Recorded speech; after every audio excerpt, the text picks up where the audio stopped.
అలను బుగ్గబుట్టి అప్పుడే క్షయమౌను. కలను గాంచు లక్ష్మి కనుటలేదు, ఇలను భోగభగ్యమి తీరుగాదొకో. విశ్వదాభిరామ వినురవేమా.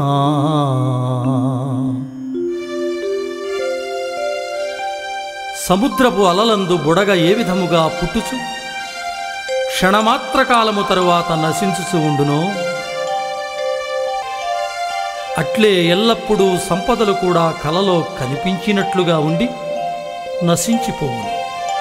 అందువలన ఈ భూమిపైన అనుభవములు, సంపదలు క్షణకాలము మాత్రమే ఉండును.